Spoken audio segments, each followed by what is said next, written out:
Hello guys, तो इस video के अंदर हम बात करेंगे दोस्तों मैकेनिकल प्रॉपर्टी ऑफ सॉलिड, जो कि आपको इलास्टिसिटी नाम के से भी जाना जाता है इस चैप्टर को। तो इसमें हम कवर करेंगे सारी चीज़ें दोस्तों। उससे पहले अगर आप चैनल पर नए हैं तो प्लीज़ वीडियो को लाइक करके चैनल को सब्सक्राइब कर दीजिएगा। इससे बाहर क्वेश्चन नहीं आएगा, मैं इतना आपको गारंटी के साथ कह सकता हूँ। और सारी चीज़ें कवर कराऊंगा बिल्कुल आसान भाषा में, कम टाइम के अंदर, लाइट की स्पीड से।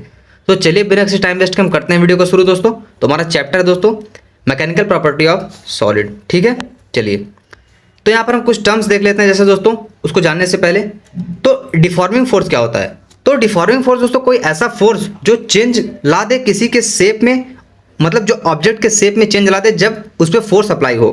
जैसे एग्जांपल के तौर पे बेंडिंग अ रॉड और कंप्रेसिंग ए स्प्रिंग। जैसे आप रॉड को बेंड कर रहे हो तो फोर्स लगा के आप उसको मोड़ रहे हो, ठीक है, स्प्रिंग को कंप्रेस कर रहे हो, दबा रहे हो, फिर इलोंगेट कर रहे हो, मतलब फोर्स आप लगा रहे हो उस पर। तो वो क्या कर रहा है, उसके शेप को चेंज कर दे रहा है, उसके कॉन्फ़िगरेशन को चेंज कर दे रहा है। तो क्या हो गया, डिफॉर्मिंग फोर्स हो गया। अब बात करते हैं दोस्तों इलास्टिसिटी। इलास्टिसिटी क्या होती है कि एक प्रॉपर्टी होती है किसी भी मटेरियल को जो रेसिस्ट करता है डिफॉर्मेशन को, यानी कि विरोध करता है दोस्तों चेंज इन शेप में। तो चेंज इन शेप का विरोध करेगा। लेकिन दोस्तों ये क्या होता है कि ये इंप्लाई करता है मटेरियल पे जो ज़्यादा इलास्टिक होगा वो दोस्तों ज़्यादा डिफॉर्मेशन को, मतलब बेटर शो कर पाएगा डिफॉर्मेशन को। Can stand with deformation better without undergoing a permanent, मतलब बिना दोस्तों परमानेंट, यानी कि बिना परमानेंट चेंज में जाए हुए वो फिर से अपने शेप को रीगेन कर सकता है। मतलब इलास्टिसिटी उसकी जिसकी मतलब ज़्यादा होगी वो बिना परमानेंट चेंज में जाए फिर से अपने शेप को दोस्तों रीगेन कर सकता है। एग्जांपल के तौर पे अगर मैं आपको बता दूं दोस्तों, तो स्टील जो होता है वो ज़्यादा इलास्टिक होता है एज कम्पेयर टू रबर। इसका मतलब ये है कि स्टील दोस्तों अपने ओरिजिनल शेप में रिटर्न कर पाएगा ज़्यादा इफिशिएंट प्रभाव तरीके से दोस्तों deforming after deforming force remove जब होगा तब, एज कम्पेयर टू रबर के मुकाबले। तो ये चीज़ें थी दोस्तों। अब इलास्टिक लिमिट हम देख लेते हैं। इलास्टिक लिमिट दोस्तों क्या होता है, मैक्सिमम होता है, मैक्सिमम स्ट्रेंथ होता है जिस पे क्या होता है मटेरियल डिफॉर्म कर सकता है, यानी कि उससे ज़्यादा अगर करेगा तो मतलब वो ब्रेक डाउन हो जाएगा। और it still return to its original shape, मतलब कि उतना तक जा सकता है फिर से वो अपने ओरिजिनल शेप में वापस आ सकता है, वो इसकी इलास्टिक लिमिट होती है। और मतलब जब फोर्स रिमूव हो उसके बाहर जाएगा, अगर बियॉन्ड दिस लिमिट उसके परे आप कह सकते हैं तो मटेरियल दोस्तों परमानेंटली डिफॉर्म हो जाएगा। तो परमानेंटली डिफॉर्म हो जाएगा, ब्रिटल टूट भी सकता है या फिर परमानेंट हो सकता है। एग्जांपल के तौर पर अगर स्ट्रेच हम कर रहे हैं किसी भी स्प्रिंग को, too far may cause it to lose ability to return to its original shape. जैसे हमने बहुत तेज से खींच दिया किसी स्प्रिंग को, तो अगर पूरा तरीके से खींच दिया तो वो डिफॉर्म हो गया, वो शेप फिर से वो अपने शेप को रिगेन नहीं कर पाएगा। तो उसकी इलास्टिक लिमिट उतनी ही थी। जैसे यहाँ पर उसको परमानेंटली डिफॉर्म अगर हम इसको करते हैं तो वो फिर से अपने वापस नहीं आ पाएगा उस पोजीशन में जिस पोजीशन में पहले था। कुछ दोस्तों बॉडीज होती हैं, जैसे परफेक्टली इलास्टिक बॉडी की हम बात करें दोस्तों, ये क्या होता है, आइडियल मटेरियल होता है जो दोस्तों कंप्लीटली रिटर्न करता है उसके ओरिजिनल शेप में immediately after deforming force remove होने के बाद। एग्जांपल के तौर पर जैसे क्वार्ट्ज हो गया, फास्फोरस ब्रोंज हो गया, जैसे यहाँ पर फोर्स लगाया गया फिर से क्या होगा दोस्तों, अपने ओरिजिनल शेप में वापस आ गया है। तो ये क्या होता है दोस्तों, quartz is near approach to perfect elastic body इसको बोला जाता है। तो परफेक्ट इलास्टिक बॉडी दोस्तों क्या होती है कि जो ऐसा एक आइडियल मटेरियल होता है जो पूरी तरीके से अपने ओरिजिनल शेप में तुरंत आ सकता है डिफॉर्मिंग फोर्स हटाने के बावजूद। और परफेक्टली प्लास्टिक बॉडी क्या होती है दोस्तों, ये ऐसे मटेरियल होते हैं जो अपने ओरिजिनल शेप को दोस्तों क्या कर पाते हैं, रीगेन नहीं कर पाते हैं, वापस अपने ओरिजिनल शेप में नहीं आ पाते हैं जब क्या होता है डिफॉर्मिंग फोर्स रिमूव होता है। इसलिए हमने सबसे पहले डिफॉर्मिंग फोर्स देख लिया था क्योंकि इसका जिक्र जो है वो बार बार आ रहा है। तो they remain deform, example include करता है इसमें पुट्टी हो गया, पैराफिन हो गया, वैक्स हो गया। तो इस पर आप एक बार फोर्स लगा के इसको डिफॉर्म कर दिए तो ये वैसा का वैसा ही रहा, देखिए कोई चेंज नहीं आया इसमें। तो ये परफेक्टली प्लास्टिक बॉडीज होती हैं। स्ट्रेस की बात करें सर, तो स्ट्रेस क्या होता है सर, तो ये होता है रिस्टोरिंग फोर्स अपॉन एरिया। ठीक है, तो स्ट्रेस वेक्टर क्वांटिटी नहीं है, stress is not a vector quantity. Unlike a force the stress can not be assign to a specific direction.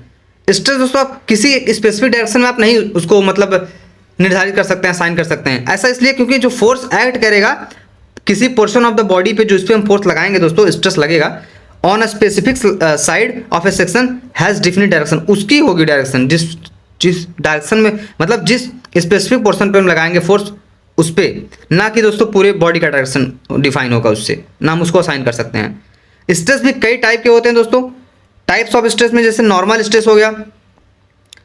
Normal stress क्या होता है सर, तो नॉर्मल स्ट्रेस में आपको देखने को मिलेगा दोस्तों, ये क्या करता है, deal with force apply perpendicular to the surface causing change in length, यानी कि ये फोर्स परपेंडिकुलर लगेगी। तो परपेंडिकुलर क्या होता है दोस्तों 90 डिग्री पे सीधा स्ट्रेट, तो जो कि कॉज करेगा चेंज इन लेंथ में। जैसे यहाँ पर देखो दोस्तों, ये पहले ये था दोस्तों, ठीक है, सिलेंडर है, यहाँ पर कोई सिलेंड्रिकल ऑब्जेक्ट है, तो पहले ये इतना था, ठीक है, फिर इसको हमने फोर्स इधर भी खींचा इधर भी खींचा, तो ये क्या हो गया मतलब स्ट्रेस लगाया, ये इलोंगेट हो गया, तो ये चेंज आ गया इसमें। वॉल्यूमेट्रिक स्ट्रेस की बात करें तो इसमें क्या होता है कि ये फोर्स अप्लाई होता है यूनिफॉर्मली, मतलब बराबर फोर्स चारों तरफ, फोर्स सेम रहेगा चारों तरफ जितना हम फोर्स उस पर लगाएंगे, ठीक है। तो इंटायर सरफेस पे जो चेंज कर देगा उसकी वॉल्यूम को।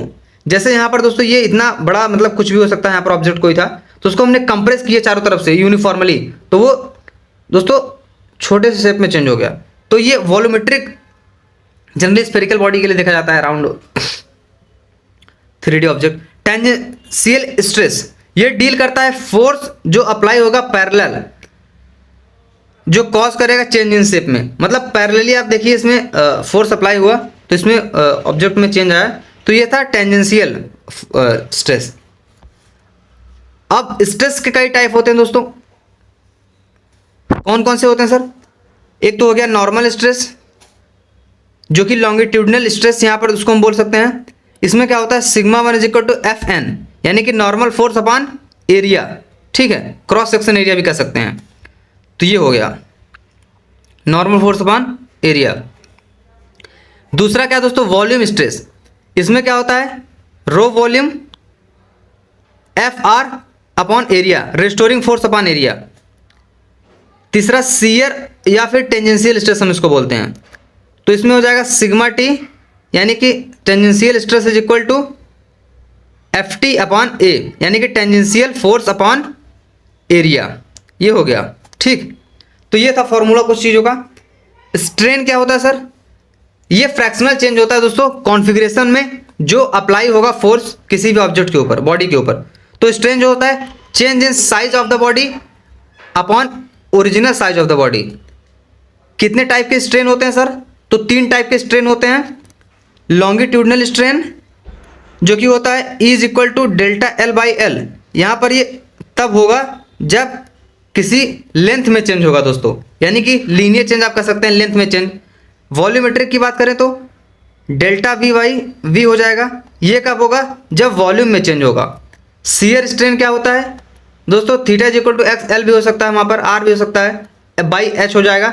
ये कब होगा जब चेंज होगा शेप में due to layer of sliding over each other, जो स्लाइड करेगा दोस्तों लेयर ईच अदर। जैसे आप किसी बुक को रखिए उस पर फोर्स लगाइए तो बुक दोस्तों क्या करेगा शियर स्ट्रेन में, मतलब वो हो जाएगा।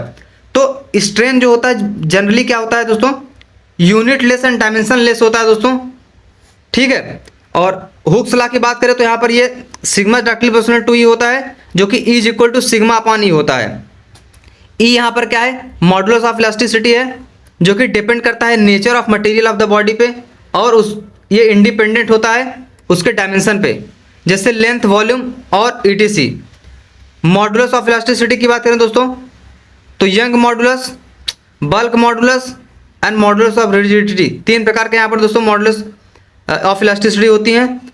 तो हम यहाँ पर यंग मॉडुलस देखेंगे पहले, उससे पहले यहाँ पर हुक्स लॉ भी देख लेते हैं एक बार क्या होता है।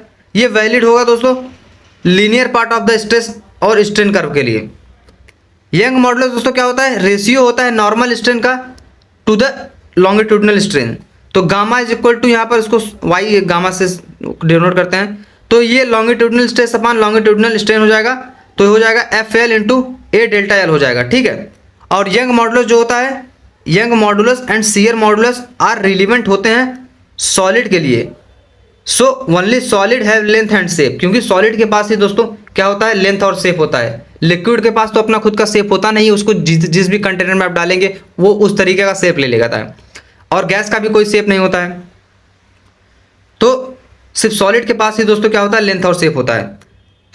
Metal have larger volume of young modulus, metal के पास क्या होता है ज़्यादा वॉल्यूम होता है दोस्तों, सॉरी लार्जर वैल्यू होती है मेटल की Young modulus than alloy, alloy के कंपेरिजन में। एलॉय में क्योंकि मिक्सचर हो जाता है मेटल का, मेटल दोस्तों प्योर होते हैं। एंड इलास्टोमर, इलास्टोमर क्या होता है दोस्तों इलास्टोमर जैसे जो स्ट्रेस करके दोस्तों लार्ज स्ट्रेन और स्ट्रेन को क्या करते हैं, ऑक्यूपाई कर ले। जैसे आपको कोई वेल डिफाइंड प्लास्टिक नहीं होता है रीजन में, जैसे टिश्यू ऑफ अओर्टा हो गया, रबर हो गया, तो ये सब इलास्टोमर्स हैं।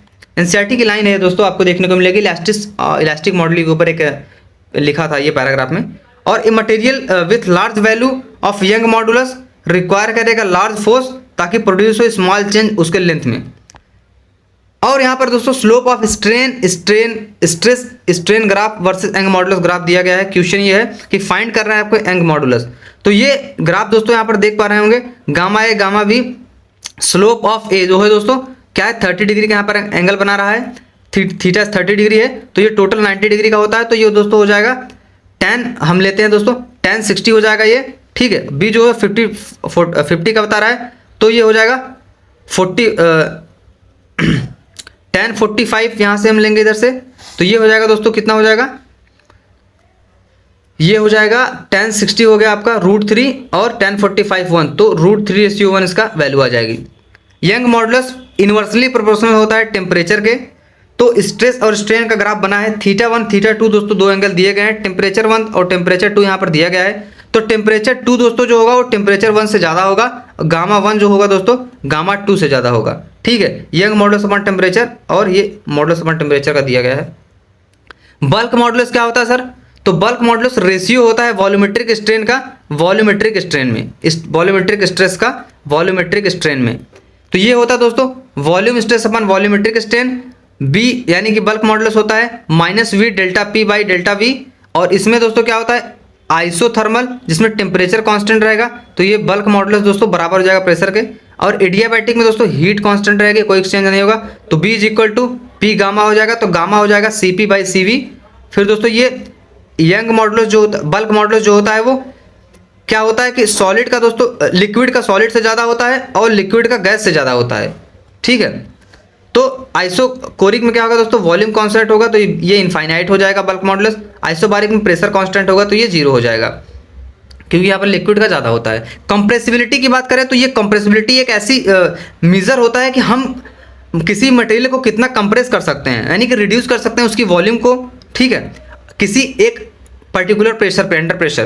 तो ये क्या होता है इसका जो मटेरियल होता है रेसिप्रोकल होता है बल्क मॉडुलस ऑफ इलास्टिसिटी के। जैसे C हो गया I/B minus 1/B -1/V delta V by delta P। और density of compressed liquid increase करेगा, तो यहाँ पर ρ' = ρ + 1 बाई डेल्टा के, जो कि इसके बराबर हो जाएगा ρ1 + C डेल्टा P के बराबर हो जाएगा। शियर मॉडुलस दोस्तों क्या होता है, ये मॉडुलस ऑफ रिजिडिटी भी इसको हम कह सकते हैं। ये रेशियो होता है टेंजेंशियल स्ट्रेस का दोस्तों टू द शियरिंग स्ट्रेन में। तो इसमें आप देखिए जैसे पहले यहाँ पर ये था, तो इस पर एक फोर्स इधर की तरफ खींचा गया, फिर आप धक्का दिया गया, फिर लगाया गया, तो ये क्या हुआ इसके स्लाइडली दोस्तों लेयरिंग में चेंज आ गया, पर ये फिक्स है, इतना ऊपर की चीज़ चेंज हो। जैसे बुक को आप ऐसे अगर धक्का देंगे, मोटी बुक रहेगी, तो वो ऐसे दोस्तों वो शियर स्ट्रेस वहाँ पर देखने को मिलता है। एनसीईआरटी में डायग्राम इसका बना हुआ है। और ईटा यहाँ पर क्या है दोस्तों कोएफिशिएंट ऑफ रिजिडिटी, जो कि F/A थीटा के बराबर होती है। ए यहाँ पर एरिया हो गया, थीटा यहाँ पर एंगल हो गया, और F आपका फोर्स हो गया, ठीक है। Potential energy stored in a wire में हो जाता है वर्क डन = ½ Fx।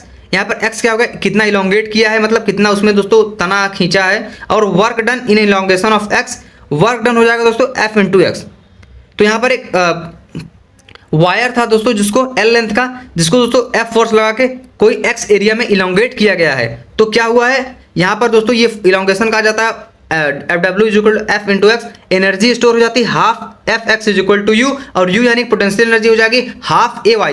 A यहाँ पर एरिया है, Y कोई मतलब x लेंथ में है, और मतलब कितना चेंज हुआ x, और L दोस्तों टोटल जो लेंथ थी उसकी, तो वो x = ½ AY x² / L हो जाएगी। हुक्स लॉ यहाँ पर हम लोग यूज किए हैं, ठीक है। तो ये चीज़ें थी दोस्तों जो potential energy stored in a wire volume हम लोग देख रहे हैं दोस्तों। तो क्या होगा ये U = UY/Y ½ Y स्ट्रेन का स्क्वायर V है, सॉरी, तो ये ½ स्ट्रेस का स्क्वायर बाई Y हो जाएगा, तो ये हो जाएगा टोटल ½ स्ट्रेस इंटू स्ट्रेन, इतना याद रखिएगा बस, ये थोड़ा सा इंपॉर्टेंट है। स्ट्रेन और स्ट्रेस, उससे पहले ब्रेकिंग स्ट्रेस क्या होता है, इसको हम P से डिनोट करते हैं। ये दोस्तों डिपेंड नहीं कर सकता, ये डिपेंड नहीं होता है, does not depend upon area पे डिपेंड नहीं करता है, मटेरियल की प्रॉपर्टी पे डिपेंड करेगा। जैसे P हो गया ब्रेकिंग स्ट्रेस हो गया, ब्रेकिंग फोर्स कितना लग रही है अपॉन कितना एरिया है। और यहाँ पर स्ट्रेस स्ट्रेन का कर्व दिया गया है, इससे एक क्वेश्चन पूछ सकता है। तो इसमें स्ट्रेस दोस्तों यहाँ पर सिग्मा से दिखाया गया है, उसके बाद स्ट्रेन दोस्तों एप्सिलॉन से दिखाया गया है। तो कोई वो यहाँ से दोस्तों क्या है, रीजन्स कुछ डिफाइन किए गए हैं। तो रीजन हम बात करें ओ से लेकर के ए तक, तो ओ से लेकर के ए तक जो है यहाँ पर हुक्स लॉ वैलिड होगा, क्योंकि यहाँ पर स्ट्रेस प्रोपोर्शनल टू होगा स्ट्रेन के, ठीक है, इलास्टिक फोर्स। यहाँ पर कंजर्वेटिव होगा, कंप्लीटली रीगेन कर सकता है, यानी कि दोस्तों जो फोर्स लगाया जाएगा इस पर वो फिर से अपनी वापस उस शेप और साइज में आ सकता है, ठीक है। लेकिन ओ से बी अगर हम देखें, ओ से यहाँ तक बी तक, तो यहाँ पर स्ट्रेस नॉट प्रोपोर्शनल होगा स्ट्रेन के, यानी कि ऑलमोस्ट रीगेन इट शेप, यानी कि शेप मतलब लगभग कर सकता है, लेकिन दोस्तों यहाँ पर हुक्स लॉ थोड़ा सा इनवैलिड मतलब नहीं हो सकता, लेकिन ऑलमोस्ट रीगेन कर सकता है। तो यहाँ पर एफ इलास्टिक दोस्तों जो होगी वो कंजर्वेटिव होगी, ठीक है। लेकिन यहाँ पर उसके बाद दोस्तों क्या होता है कि बी से लेकर के सी तक जो है ये प्लास्टिक रीजन हो गया। और मैंने यहाँ पर दोस्तों इलास्टिसिटी भी देखी थी, प्लास्टिसिटी भी देखी थी। प्लास्टिसिटी क्या होता था कि जैसे कोई बॉडी अगर अपने ओरिजिनल फॉर्म में डिफॉर्म नहीं कर पाएगी डिफॉर्मिंग फोर्स लगने के बावजूद, लेकिन यहाँ पर क्या हो रहा है कि प्लास्टिक रीजन जैसे ओ बी से लेकर सी तक है, यह प्लास्टिक फोर्स लगेगा जो कि कंजर्वेटिव नहीं होगा, यानी कि वो क्या होगा, नॉन लीनियर रीजन होगा, जहां पर दोस्तों वो परमानेंट उसमें चेंज आ जाएगा। तो परमानेंट चेंज आ जाएगा तो अपने वापस से फिर जो पुराने वाले शेप में वो नहीं आ पाएगी, क्योंकि वहां पर परमानेंट चेंज आ गया ना, तो बदलाव नहीं हो सकता, साइज को रीगेन नहीं कर सकती वो, ठीक है। तो ये हो जाएगा और ये डिफॉर्मेशन हो जाएगा वहां पर, डिफॉर्मिंग। और डी पे अगर डी तक चले गए तो फिर क्या होगा दोस्तों, अल्टीमेट स्ट्रेंथ। यहां पर तो फिर क्या हो जाएगा दोस्तों, फ्रैक्चर पॉइंट हो गया ये, यहां पर तो मतलब ब्रेक डाउन हो जाएगा उसका, अगर ठीक है, तो ब्रेक डाउन हो जाएगा ये पॉइंट जहां पर दोस्तों मटेरियल ब्रेक कर जाएगा। थोड़ा सा डायग्राम आप उसको इग्नोर करिए। और फ्रैक्चर ब्रिटल मतलब दोस्तों थोड़ा डक्टाइल मतलब कि कितना खींच तान कर लंबा कर सकते हैं, ब्रिटल मतलब टूट जाएगा, मतलब तोड़ने फोड़ने पे ये होती है। जैसे गोल्ड बहुत ज़्यादा डक्टाइल होता है, आप 1 ग्राम गोल्ड से 2 किलोमीटर तक खींच सकते हैं। The point where the material break हो जाएगा। और स्पेशल केसेस की बात करें दोस्तों, यहाँ पर इलोंगेशन का हो जाता है, अटैच्ड कोई एक इलोंगेशन मासलेस रॉड है, उस पर कोई एम मास का ब्लॉक अटैच किया गया है एल लेंथ पे, तो क्या होगा दोस्तों, एम हो जाएगा दोस्तों यहाँ पर जो मास है उसका प्लस m/2 GL और a/1 रॉड है मास m, रॉड का क्या है मास कैपिटल M है, और इस जो ब्लॉक है उसका स्मॉल मास है, तो मतलब इलोंगेट हुआ है कुछ, तो m/2 हुआ है, और a एरिया है, और y दोस्तों क्या है, यंग मॉडुलस हो गया, g हो गया ग्रेविटी, l हो गया लेंथ। तो elongation due to own height की वजह से बात करें तो दोस्तों ओन खुद के वेट की वजह से, तो डेल्टा एल हो जाएगा mg l/2 ay। ऐसे फॉर्मूला डायरेक्ट पूछ लेते हैं कभी कभी थ्योरेटिकल टाइप में, कि फॉर्मूला मतलब दे देते हैं और पूछ लेते हैं किसका किसका था कंडीशन दे के, ज़्यादा जरूरी नहीं है कि न्यूमेरिकली दे इसमें। तो इन सब चैप्टर से दोस्तों थ्योरेटिकल क्वेश्चन बनते हैं। और एल मैक्सिमम हो जाएगा वायर का जो कि हैंग करेगा अंडर हिज ओन वेट में, वो हो जाएगा दोस्तों P = ρg, और ये था delta L half ρl²/g। Linear strain हो जाएगा alpha delta T, linear stress हो जाएगा गामा अल्फा डेल्टा टी या फिर Y alpha delta T. Relation among ये gamma K eta and sigma, तो ये हो जाता है 9 ईटा k/3 + ETA, ये वाई हो जाता है 2 ETA + 1 + 2 सिग्मा, और ये हो जाएगा 3k1 - 2 सिग्मा। थोड़ा ये इतना इंपॉर्टेंट नहीं है, इंसेटिव नहीं है ये चीज़ें। लेंथ अगर इतना चेंज होगा तो T1 T2 पे टेंशन कितना हो जाएगा, तो फाइंड करना है हमको ओरिजिनल लेंथ कितना हो जाएगा। तो ओरिजिनल लेंथ फाइंड करने के लिए आपको T1 L2 - T2 L1 divided by T1 - T2 कर देंगे तो आ जाएगा। क्वेश्चन है, क्वेश्चन देखने जाएंगे तो हो जाएगा। यहाँ पर स्ट्रेस ग्राफ फॉर इलास्टोमर के लिए दिया है, एग्जांपल है टिश्यू ऑफ अओर्टा। यहाँ पर ग्राफ कुछ ऐसा बनेगा आपका स्ट्रेन और स्ट्रेस का, ठीक है। ये क्वेश्चन है, क्वेश्चन नहीं कर सकते हैं अभी। और पैरेलल कॉम्बिनेशन की बात करते हैं, मॉडुलस में हो जाता है इक्विवेलेंट हो जाएगा y1 + y2 के बराबर, क्योंकि यहाँ पर दोनों वायर जो है वो सेम इलोंगेशन के हैं, बट उनका स्ट्रेस जो है वो डिफरेंट है। सीरीज कॉम्बिनेशन की बात करें दोस्तों, तो यहाँ पर वायर में दोस्तों क्या होगा, सेम स्ट्रेस रहेगा बट डिफरेंट इलोंगेशन होगा। जैसे जो गामा इलोंगेशन इक्विवेलेंट हो जाएगा वो हो जाएगा 2 y1 y2 गामा1 गामा2 भी कर सकते हैं, तो ये हो जाएगा गामा1 + गामा2, ठीक है। तो stress strain graph for elastomer जैसे टिश्यू ऑफ अओर्टा हो गया। यहाँ पर स्ट्रेस की बात करें, स्ट्रेन की बात करें तो एरिया प्रोपोर्शनली होती है शॉक एब्जॉर्बर और एनर्जी एब्जॉर्बर के डायरेक्टली प्रोपोर्शनल होती है ये। स्पेशल टाइप क्वेश्चन दोस्तों, अगर कोई मान लीजिए सिलेंड्रिकल बॉडी है ये, तो इसको हम दोस्तों इलोंगेट कर रहे हैं, तो इधर भी फोर्स लगा रहे हैं, फोर्स F2 से खींच रहे हैं, इधर फोर्स F1 से खींच रहे हैं, तो इसका जो चेंज इन लेंथ आएगा वो F1 plus F2 divided by 2 L upon A Y A gamma आ जाएगा। और कोई दोस्तों क्या है, यहाँ पर बॉडी है दोस्तों, जिसको क्या कर रहे हैं, एक तरफ से दोनों तरफ से कंप्रेसिबिलिटी फोर्स लगा रहे हैं, तो क्या हो जाएगा, delta L F1 minus F2 हो जाएगा L बाई ए वाई। और यहाँ पर दोस्तों क्या हो रहा है कि दोनों तरफ से फोर्स लगा रहे हैं, कोई अलग अलग लेंथ की चीज़ें हैं, तो टोटल लेंथ को दोस्तों हम क्या कर देंगे, ऐड कर देंगे, तो ये हो जाएगा 3FL AY, यानी कि यहाँ पर फोर्स लग रहा था 3F लग रहा था, और AY यहाँ पर दोस्तों एरियल हो गया, गामा दोस्तों यंग मॉडुलस हो गया, और FL दोस्तों फोर्स लेंथ इसका नॉर्मल वाले का। तो ये टोटल हम मिला के देंगे, इसको क्या हो जाएगा दोस्तों, ये 4FL A गामा हो जाएगा ये।